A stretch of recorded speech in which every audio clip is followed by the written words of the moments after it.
Hello.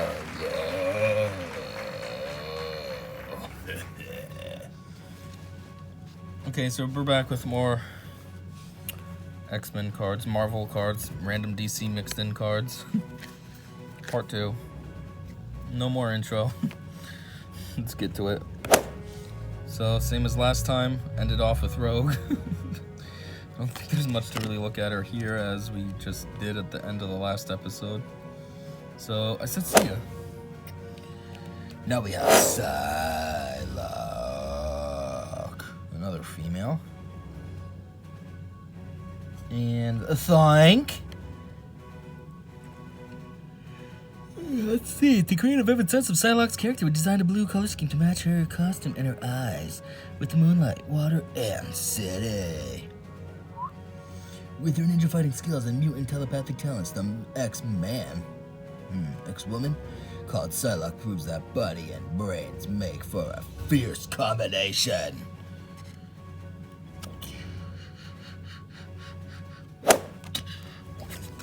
Mr. Fantastic.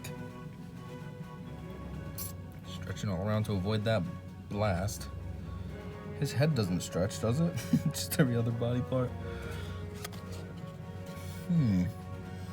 The challenge here was to show Mr. Fantastic stretched and maintain his musculature at the same time. Gifted with a brilliant scientific mind and possessing a superhumanly pliable body, Reed Richards leads the team of adventurers known as the Fantastic Four. Yeah, I don't know. I feel like if we get a superpower, he turned into something stretchy. That's kind of boring. Like at least, what's his name? What is his name? I don't know. The Flame On guy. At least he turns into fire, and then he can fly with it. And whatever the woman's called, she can make force fields, turn invisible, other cool stuff. Being stretchy doesn't seem very cool. I mean, I guess you could sit somewhere and reach something far away without getting up, but that just promotes laziness. Like they're saying they want to show his musculature. Well, if he's just stretchy, that means he can be super lazy. I can be ripped off of that. Bishop! Dual guns and ripped. Marooned in our time from a dystopian future, Bishop now uses his mutant energy absorption powers as one of the heroes he admired as legends, the X-Men. We organized everything in this painting to emphasize Bishop's massiveness. Man, they keep having these weird stats that you just don't say. I don't think of him as massive. I see 2 giant guns and he's just kind of ripped, okay? Ooh, Venom. We are Venom.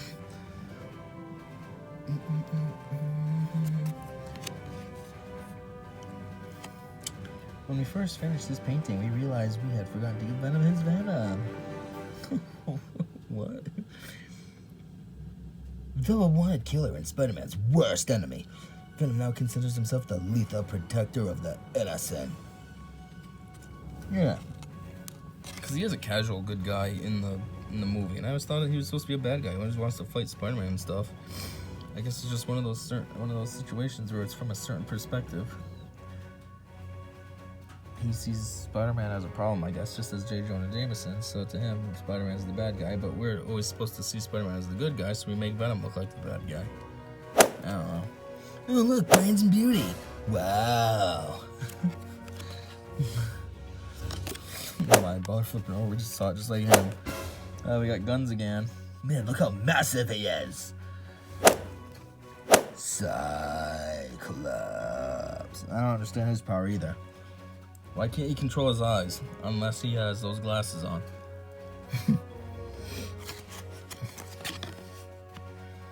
We wanted to show Cyclops light as having a life intensity all its own.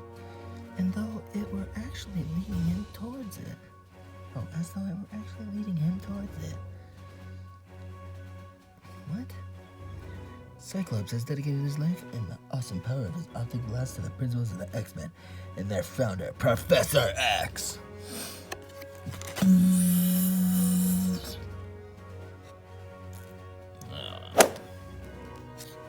Scarlet Witch. Hello. Should I hide these? You keep saying next one. I don't want that. Ooh, limited edition Hollow Form. 7 of 10.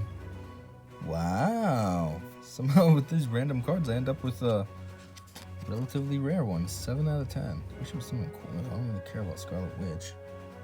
Why is she so butch looking? I didn't know she was butch. Sabretooth. Wait, we already had him too. Jeez. This whole episode's just doubles. Boring. Well, relatively, this isn't a double. It was in the last episode, but still a double now. Check that out. Iron Man. Another hollow. At least he's cool.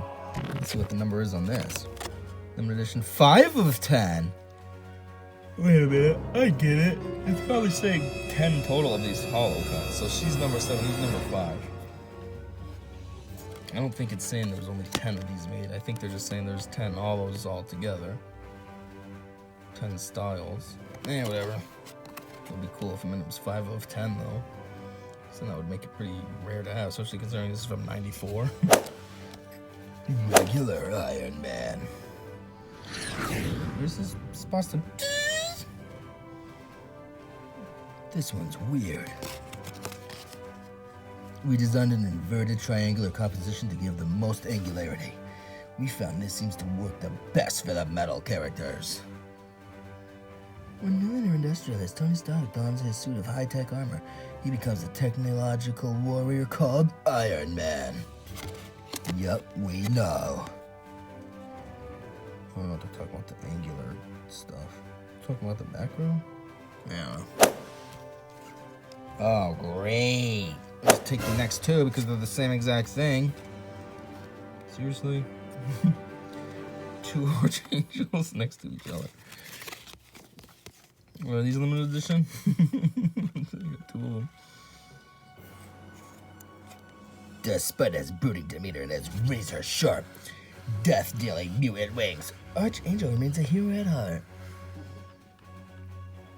We pose models to give a real look to each painting.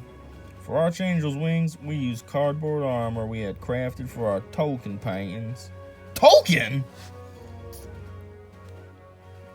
Like Lord of the Rings? I don't know, because this is way before Lord of the Rings. 94. Lord of the Rings was like, what, early 2000s, late 90s? 94 is early mid-90s. I don't know. See you both. And, oh my word, are you serious? Another set of doubles. Back to back. Professor X. Oh. He looks a lot like Kevin Spacey in this. Every time I see this card, he looks like Kevin Spacey. It's weird. Does it say we modeled them after Kevin Spacey? We were always thinking about how Professor X should be Kevin Spacey. We were always thinking about how it influences figures. Here we are trying to have Professor X watched create life from a computer. So that he can look like Kevin Spacey.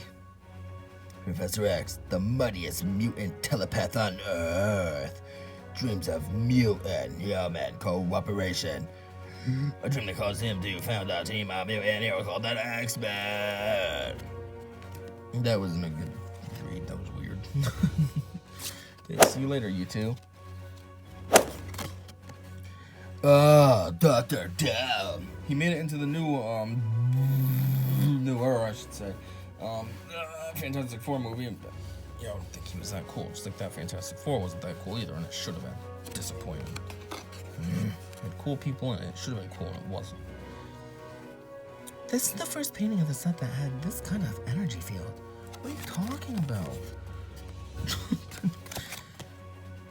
The absolute lure of the nation of Latveria. Victor Von Doom turns a scientific genius, fantastic weaponry, and boundless ambition toward the goal of world domination. Look at me. Alright, this will be the last one, because it's just more. double. Oops. Oh boy, not trying to see rub. Get out of here. More back-to-back doubles. Galactus. He looks like he's like a totem pole or like a what's that thing called? Ganesh.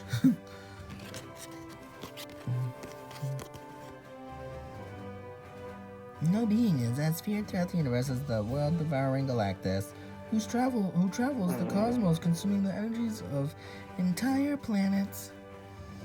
We tried to convey Galactus' evil on a huge scale, so we have the exploding planet in the foreground and the blue celestial light in the background. That's what that's supposed to be, an exploding planet? I never understood. Thought he was just blowing up some thing. You know, it's supposed to be a planet. So what, he's supposed to be huge? I don't know. And today's cards were kind of boring. It was all doubles. I mean, yeah, it's all boring. But these are the doubles. They're supposed to be fun doubles, not literal doubles. Like 1, 2, 3, 4 double, 5, 6, 7 double, 8, 9, 10. Then this is a double from the last video. 11, 12, 13, 14, 15, 16, 17, 18, 19. Yeah, so we look at 19 cards, but it's like, how many of these sets were doubles? 1, 2, 3. Technically, this guy. 4, 5, 6. And then her, 7. So 7 doubles out of that 19 brings down to only 12 new cards, basically. Kind of disappointing, I suppose. At least I didn't buy these. They were just set up in my drawer like this. Oh well, that's it for today. As usual, until next time, I said see ya.